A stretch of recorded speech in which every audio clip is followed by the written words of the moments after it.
যারা first of all নতুন কুয়েতে নতুন ভিসাতে যারা কুয়েতে আসতে যাচ্ছেন তাদের উদ্দেশ্যে বলবো আমি, মানে তারা হচ্ছে আখুত যেই ভিসাগুলো নর্মালি যেগুলো আসে যে ক্লিন কোম্পানিতে বা বিভিন্ন কোম্পানিতে, এই ভিসাগুলো হচ্ছে আকুতি হয় বেশি। তো এই আকুত বিষয় না এসে যদি আহলি বিষয় আসতে পারে তাহলে মনে হয় বেটার হবে। কারণ হচ্ছে আহলি বিষয় আসলে পরে ভালো একটা কোম্পানির মধ্যে মানে 2-4-6 মাস পর বা বছর পরে আর কি অন্য কোনো একটা ভালো একটা কোম্পানিতে সে কাজে নিয়োজিত হতে পারবে। আসসালামু আলাইকুম। ওয়ালাইকুম আসসালাম রহমতুল্লাহ বরকাতুহ। কেমন আছেন ভাই? আলহামদুলিল্লাহ ভাই ভালো, আপনি কেমন আছেন? আলহামদুলিল্লাহ ভালো আছি। ভাইয়ের দেশের বাড়ি কোথায়? আমার দেশের বাড়ি টাঙ্গাইল। টাঙ্গাইল। কত বছর আগে কুয়েতে আসছিলেন? আমি কুয়েতে ঢুকছি 2005-এ। 2005-এ? হ্যাঁ, মাশাআল্লাহ, মোটামুটি তো 20 বছর চলতেছে এখন আপনারা। 22 বছর মেবি। 22 বছর। তো কুয়েত সম্বন্ধে তো আপনারা অনেক আইডিয়া আছে, যেহেতু আপনি অনেক পুরাতন লোক। যদিও আমি কুয়েতে পুরান, কিন্তু তারপরে অনেক কিছু আছে যে না জানা, মানে না জানার ভিতরেই আছে আর কি। আচ্ছা, আপনাকে ছোট্ট একটা কোশ্চেন করি, যে হ্যাঁ, অবশ্যই প্রশ্নটা বলেন। আমাদেরকে মানে সবথেকে বেশি মানুষে করে এবং বলে, কুয়েতে বর্তমানে কি কোনো ভিসা চালু আছে, অর্থাৎ খোলা আছে? নতুন লোকজন আসতেছে? যদি বলি যে বন্ধ, এটা ভুল হবে। কারণ হচ্ছে যে আমি দেশে গেছিলাম 2025-এর ফেব্রুয়ারি মাসের 24 তারিখে। এরপরে আপনারা জানেন যে হচ্ছে কুয়েতের ফ্লাইট বন্ধ হয়ে যায়, মানে এয়ারপোর্টই বন্ধ হয়ে যায়, মানে যে যুদ্ধের যে পরিস্থিতি এটার জন্য আর কি। আমি দেখছি যে 2025-এর 2025-এর ফেব্রুয়ারি মাসের 25 তারিখে আমি দেশে গেছিলাম আর কি। তো দেশে যখন গেছি তখন তো যে যুদ্ধ পরিস্থিতির জন্য ফ্লাইট অফ ছিল, তখন আমি বাংলাদেশে আটকা পড়ছিলাম আর কি।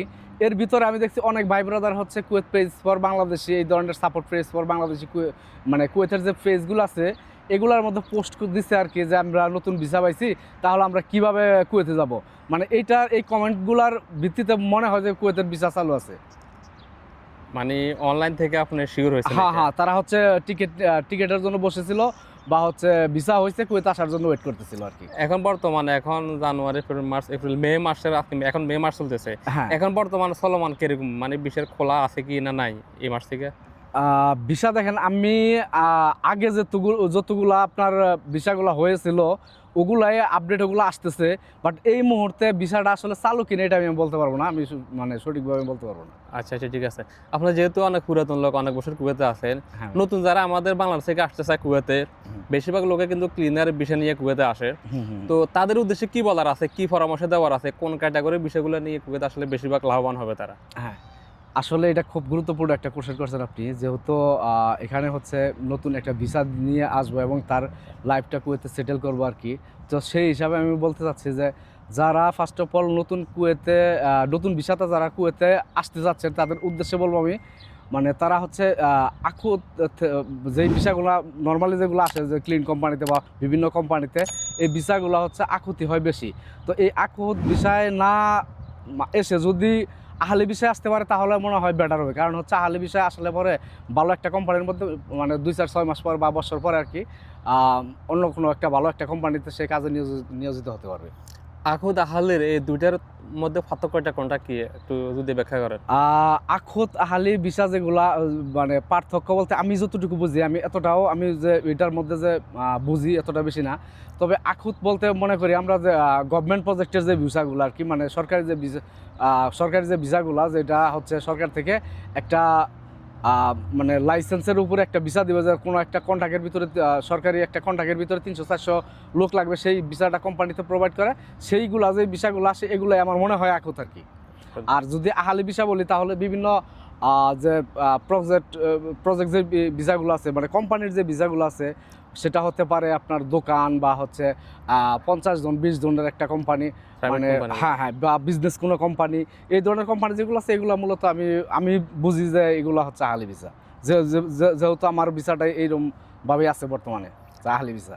অনেকে ফ্রি ভিসা আসে, ফ্রি ভিসাটা আসলে কেমন হয়? ফ্রি ভিসা বলতে আমার মনে হয় না কুয়েতে কোনো ভিসা আছে। অবশ্যই এটা ভিত্তিহীন।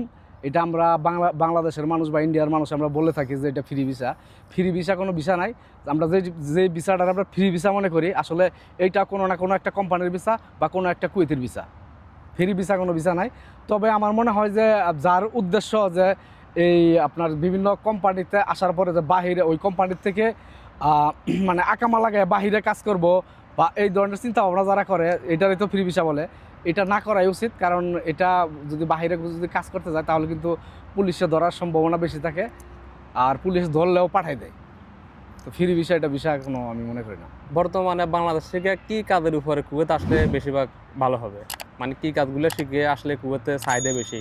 দেখেন, ভালো কাজ বলতে অনেক কাজই আছে, যেমন হচ্ছে গাড়ি প্রিন্টার আছে, তারপরে হচ্ছে আপনার আপনার মেকানিক্স আছে, তারপরে হচ্ছে বিভিন্ন টাইলসের কাজ আছে, হাতের যে এসির কোনো কাজ কাজ, আছে। হ্যাঁ? হ্যাঁ, এই ধরনের কাজ যারা শিখে আসবো, মানে যদিও এই কাজের মধ্যেও না আসে, অন্য কোনো কোম্পানিতেও আসে যদি, তারপরে কোনো না কোনো একদিন আছে এই কাজটারে সে মানে কাজে লাগে, সে ভালো একটা ইনকাম করতে পারবে, এটা 100% শিওর। অবশ্যই।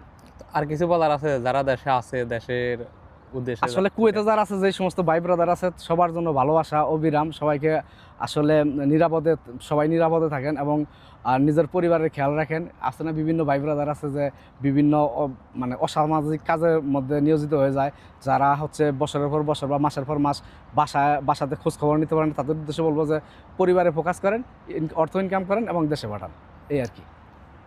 এখানে অন্যভাবে সময় নষ্ট করে নিজের লাইফ নষ্ট করে কোনো লাভ নাই। কোনো লাভ নাই, কারণ আমরা প্রবাসী যারা আছি তারা হচ্ছে কাঁচের গ্লাসের ভিতর মতো। আজকে প্রবাসী আছি, আজকে টাকা ইনকাম করতেছি, যদি কোনো না কোনোভাবে যদি আমার দেশে চলে যেতে হয়, তাহলে দেখা যাচ্ছে যে আমার এই ইনকামটাও বন্ধ হয়ে যাব, বা হচ্ছে ওই বিদেশের থেকে যে ইনকামটা করতাম ওইটাও বন্ধ হয়ে যাব।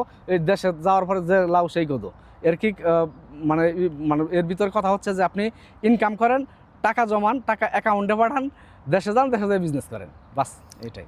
কিছুদিন আগে, গত দুদিন আগে একটা নিউজ দেখছি, এক কুয়েত প্রবাসী 30 বছর কুয়েত থাকার পরে দেশে গেছে। হ্যাঁ, হ্যাঁ। তারপর ও বয়স হয়ে গেছে, তার বউ মানে ছেলে মেয়ে স্ত্রী সহ তাকে দিচ্ছে রাত্রে বেলায়। আসলে এই বিষয়ে আসলে খুবই বলার কিছু নাই, কারণ বিদের খুবই- ঘটনা না। হ্যাঁ, এই জন্য খুবই আমরা বলি যারা আফসোসের বিদেশে একটা- আছেন অন্তত নিজের জন্য কিছু সেভ করেন। হ্যাঁ, হ্যাঁ, অবশ্যই। আমি আরেকটা কথা বলে যাই, যারা আপনি হোক আর আমি হোক বা আদার্স অন্য কোনো পার্সন হোক, এবং যে কেউ হোক, যারা প্রবাসে আছে, তারা প্রতিটা মানুষ ফ্যামিলির কারো না কারো উপর মানে প্রতারিত হয়ে থাকে। যারা অতি বিশ্বাস করে আমরা ফ্যামিলিতে সর্ব ইনকামটা যেটা আমরা ফ্যামিলিতে দিয়ে থাকি আর কি, তাদের উদ্দেশ্যে বলবো, দেখেন ভাই, ফ্যামিলিতে কেউ না কোনোভাবে প্রতারিত হয়ে থাকে। হতে পারে মা, হতে পারে বাবা, হতে পারে ভাই, হতে পারে বোন। মানে কথাগুলো দিতে হলে কথা সত্য, আপনার জীবনের সাথে আপনি মিলাই নেন।